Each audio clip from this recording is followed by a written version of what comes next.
Hello everyone, welcome back to my YouTube channel. आज हम सरस्वती पांडे और गोविंद पांडे की पुस्तक हिंदी भाषा एवं साहित्य का वस्तुनिष्ठ इतिहास पढ़ेंगे। अगर आपको मेरी वीडियो अच्छी लगे, वीडियो को लाइक करें और चैनल को सब्सक्राइब करें। आज हम हिंदी साहित्य का काल विभाजन और नामकरण के बारे में पढ़ेंगे। इससे पहले हम कुछ और महत्वपूर्ण बातें जान लेते हैं। हिंदी साहित्य के इतिहास लेखन की परंपरा का सूत्रपात भले ही गार्सा दत्तासी से होता है, लेकिन काल विभाजन और नामकरण का पहला प्रयास जॉर्ज ग्रियर्सन के अंग्रेजी भाषा में लिखित साहित्य इतिहास ग्रंथ the modern vernacular literature of Hindustan में मिलता है। हिंदी साहित्य इतिहास लेखन की परंपरा का सबसे पहला प्रयास फ्रेंच विद्वान गार्सा दत्तासी ने किया। उन्होंने अपनी पुस्तक फ्रेंच भाषा में लिखी और उनकी पुस्तक का नाम था इस्तबार द ला लिटरेचर एंड द हिंदुस्तानी। लेकिन सच्चे अर्थों में यदि साहित्य लेखन की बात की जाती है तो हम जॉर्ज ग्रियर्सन द्वारा रचित the modern vernacular literature of Hindustan की बात करते हैं। गार्सा दत्तासी ने जो अपना ग्रंथ फ्रेंच भाषा में लिखा, उसमें कवियों की संख्या 738 थी, जिसमें 72 कवि हिंदी के थे और शेष उर्दू के। और उनके ग्रंथ का हिंदी अनुवाद लक्ष्मी सागर वार्ष्णेय ने 1952 ईस्वी में किया था, जिसमें काल विभाजन और साहित्यिक प्रवृत्तियों का कोई प्रयोजन नहीं किया गया था। उन्होंने अपने ग्रंथ में कवियों का सूत्रपात अंग्रेजी वर्ण क्रमानुसार किया था। ये सब चीज़ें हमने पिछली वीडियो में भी पढ़ ली थी। जो जॉर्ज ग्रियर्सन रहे हैं, इन्होंने जो है अपने साहित्य ग्रंथ में जो है काल विभाजन सबसे पहले किया है। तो चलिए वीडियो को शुरू करते हैं। डॉक्टर जॉर्ज ग्रियर्सन का काल विभाजन। जॉर्ज ग्रियर्सन ने काल विभाजन 12 भागों में किया है। सबसे पहले इन्होंने आदिकाल को उन्होंने चारण काल की संज्ञा दी है। ये आपको एग्जाम में प्रश्न भी बनता है कि आदिकाल को जॉर्ज ग्रियर्सन ने क्या संज्ञा दी है, तो उसका उत्तर होगा चारण काल। चारण काल का समय है 700 से 1300 ईस्वी।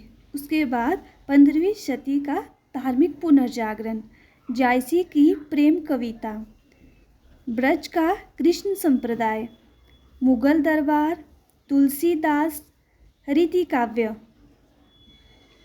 तुलसीदास के अन्य प्रवृत्ति, 18वीं शताब्दी, कंपनी के शासन में हिंदुस्तान, महारानी विक्टोरिया के शासन में हिंदुस्तान। रीति काल को जॉर्ज ग्रियर्सन ने रीति काव्य कहा है। तो ये भी प्रश्न बन सकता है कि रीति काल को जॉर्ज ग्रियर्सन ने क्या कहा है, तो रीति काव्य कहा है। जॉर्ज ग्रियर्सन ने सर्वप्रथम हिंदी साहित्य के आरंभिक काल को चारण काल से अभिहित किया। ग्रियर्सन ने चारण काल के अंतर्गत 9 कवियों पुष्य कवि, खुमान सिंह, केदार कुमार पाल, अनन्यदास चंद जगनीक, जोधराज एवं षडंगधर का उल्लेख किया है। ग्रियर्सन ने अपने इतिहास में केवल प्रवृत्तिगत काल विभाजन किया है। ग्रियर्सन ने कालों का नामकरण एक आधार पर नहीं किया। उन्होंने जो है 11 भागों में इसका काल विभाजन किया है। अब पढ़ेंगे मिश्र बंधुओं का काल विभाजन। प्रारंभिक काल को इन्होंने 2 भागों में बांटा है। पूर्व प्रारंभिक काल 700 से 1343 ईस्वी, 700 से 1343 विक्रमी संवत, और दूसरा है उत्तरारंभिक काल 1344 से 1444 विक्रमी संवत। माध्यमिक काल को भी इन्होंने 2 भागों में बांटा है। पूर्व माध्यमिक काल 1445 से 1560 विक्रमी संवत, और दूसरा प्रौढ़ माध्यमिक काल 1561 से 1680 विक्रमी संवत। तीसरा अलंकृत काल को भी इन्होंने 2 भागों में बांटा है। पूर्वालंकृत काल 1600 1781 से 1790 विक्रमी संवत। दूसरा उत्तरालंकृत काल 1791 से 1889 विक्रमी संवत। चौथा परिवर्तन 1890 से 1924 विक्रमी संवत। उसके बाद पांचवा आता है वर्तमान काल 1926 विक्रमी संवत से अब तक। उसके बाद हम पढ़ेंगे आचार्य रामचंद्र शुक्ल का काल विभाजन। इन्होंने अपना काल विभाजन युगीन प्रवृत्तियों के आधार पर किया। सबसे पहले इन्होंने दिया है आदिकाल। आदिकाल को आचार्य रामचंद्र शुक्ल ने वीरगाथा काल नामकरण दिया है। इसकी समय सीमा है 1050 से 1375 विक्रमी संवत। दूसरा है पूर्व मध्यकाल, जिसको भक्ति काल भी कहते हैं। इसकी समय सीमा है 1375 से 1700 विक्रमी संवत। तीसरा है उत्तर मध्यकाल, जिसको रीतिकाल भी कहते हैं। इसकी समय सीमा है 1700 से 1900 विक्रमी संवत। चौथा है आधुनिक काल। आधुनिक काल को गद्य काल भी कहते हैं और इसकी समय सीमा है 1900 से 1984 विक्रमी संवत। उसके बाद आता है डॉक्टर रामकुमार वर्मा का काल विभाजन। सबसे पहले इन्होंने दिया है संधि काल। संधि काल की समय सीमा है 750 से 1000 विक्रमी संवत। दूसरा है चारण काल। चारण काल की समय सीमा है 1000 विक्रमी संवत से 1375। उसके बाद है भक्ति काल। भक्ति काल की समय सीमा है 1375 से 1700 विक्रमी संवत।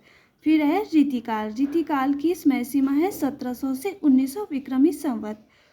पांचवा है आधुनिक काल। आधुनिक काल की समय सीमा रहेगी 1900 से अब तक। उसके बाद आता है डॉक्टर गणपति चंद्र गुप्त का काल विभाजन। इन्होंने अपना काल विभाजन 4 भागों में दिया है। सबसे पहले है आदिकाल सन 1184 से 1350। दूसरा है पूर्व मध्यकाल सन 1350 से 1600 ईस्वी। उसके बाद है उत्तर मध्यकाल सन 1600 से 1857 ईस्वी। चौथा है आधुनिक काल सन 1857 से अब तक। उसके बाद आता है डॉक्टर नगेंद्र द्वारा संपादित ग्रंथ साहित्य का इतिहास के अनुसार काल विभाजन।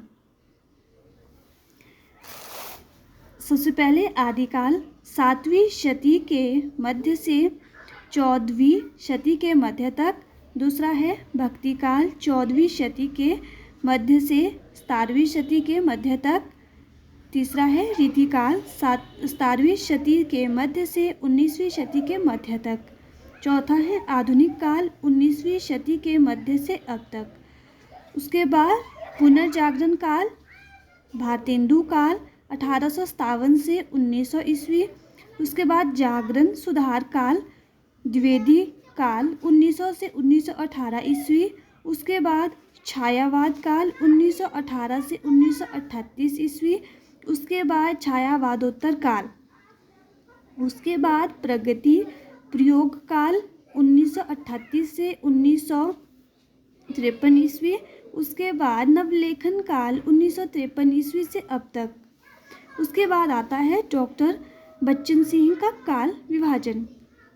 डॉक्टर बच्चन सिंह का काल विभाजन 4 भागों में है। अपभ्रंश काल भक्ति काल 1400 से 1650। रीतिकाल सन 1650 से 1857। आधुनिक काल सन 1857 से अब तक। तो ये था हिंदी साहित्य का काल विभाजन। तो आज हमने पढ़ा हिंदी साहित्य काल विभाजन और नामकरण। अगर आपको मेरी वीडियो अच्छी लगे वीडियो को लाइक करें और चैनल को सब्सक्राइब करें।